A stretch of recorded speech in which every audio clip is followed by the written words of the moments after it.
Hi, this is Kalyan Karmakar and welcome to Foodocracy Kitchens. Foodocracy Kitchens is where I speak to you about the food cooked by communities across India. Today is slightly different because I'm going to speak to you about the food cooked by people in the Indian subcontinent. So all of this food which you see here is from Kanak by Sherry in Mumbai.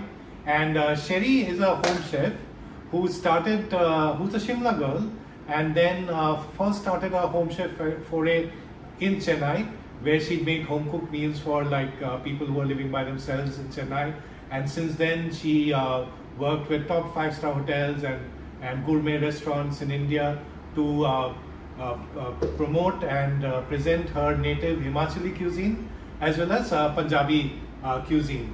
So then she also took part in a show on Fox Live called Grilled and was a runners-up over there. And now during the lockdown she did a bit of stock taking and realized that she wanted to open her own delivery kitchen. And she came back to Mumbai, a city which she says keeps calling her back, and where she's opened Kanak by Sherry. What's interesting about Kanak, when I asked Sherry what sort of food she's doing there, she said that she's doing the food of Punjab and the food of undivided Punjab. So I said, what does that mean? So she said that that includes the food of what was once West Punjab and is now part of Pakistan. So I said, but how did you do your research? Because we can't really travel there now that much. So Sherry said, well, there was a family of hers who originally came from the west to the east, and she got in touch with relatives, friends of her grandparents who still live over there, and then got in touch with them, got recipes from them. Then she even trawled social media and came across food bloggers based in Pakistan, or were Pakistani food bloggers across the world, spoke to them, got in touch with them, got their recipes, and then she's created this menu. So Sherry is someone who loves food, who started off as a home chef. She's not really trained in a culinary institute, but she's worked with the top chefs and top restaurants and hotels, and now she's created this own enterprise of hers which is called Kanak by Sherry in Mumbai. And she takes orders a day in advance, and then soon is going to be up in a list. And there's lots and lots of food here, so it's going to be 2 or 3 meals. I'm also going to call a friend of ours, a common friend, to join us. But before that, let me tell you what's on offer. We look at the food now, and each of the dish has a story or a memory from it, which Sherry has shared with me. So I'll try my best to share it with you. So this is the Kanak meat curry. And Sherry says that every house has its own sort of recipe. So this is a recipe based on what Sherry's grandfather used to make every Friday and in Lahore. And he'd got a recipe, the grandfather, from grandfather's friend whose name was Aslam. So it's now a family recipe of Sherry's, so she's made that. This is the cooker curry. So cooker means chicken. So Sherry said that in the olden days, the man of the house would go out and hunt for game and come back and would make similar curries. Back then it would be made with quail, which I think is called batak over here, and she's made it with chicken. So then what else? There is this very interesting thing, pappe de nalli.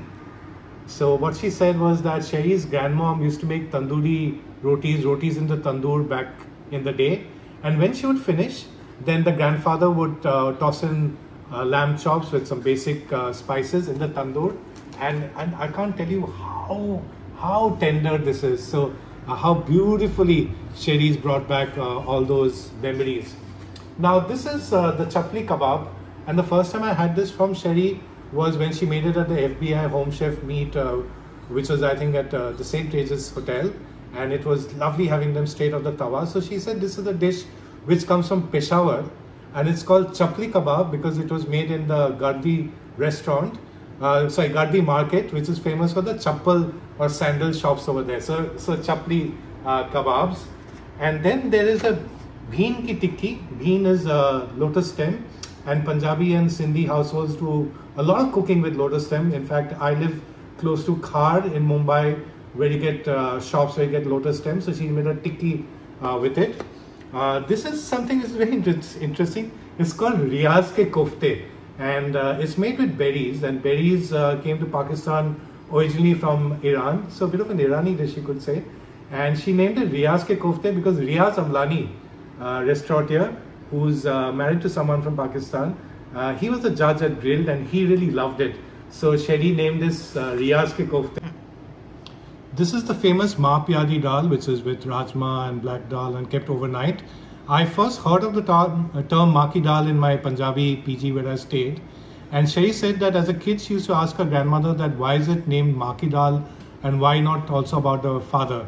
So Ma Pyari dal means that Ma, which is grandmom and grandfather. So she's named it after both, Ma Pyari dal, and it's a very rich, very wholesome, slow cooked dal.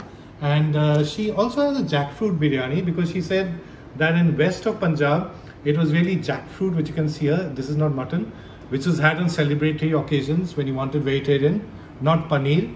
And of course, biryani and pulao. So she's combined the two to make a jackfruit ki pulao or biryani. Then there's also ajwain ki paratha, there's moong dal ki tikki, and there's a lovely raita which she's made by herself. Beautiful pickle, chutney, all of that, lache ke pyaz. So this is food which is full of flavors, full of memories, very well balanced on spice, and you know, whether any of the meats used, whether it's chicken or lamb, very tender, and introduce us to new flavors like the berries and the jackfruits and the dal. So Sherry, I wish you all the best for Kanak by Sherry. And folks, if you're in Mumbai or if you want to order for people in Mumbai, then look up Kanak by Sherry on Instagram. And please share this video because we need to really share such inspiring stories. And this is a lockdown baby which I predict is going to grow and spread lots of love and joy.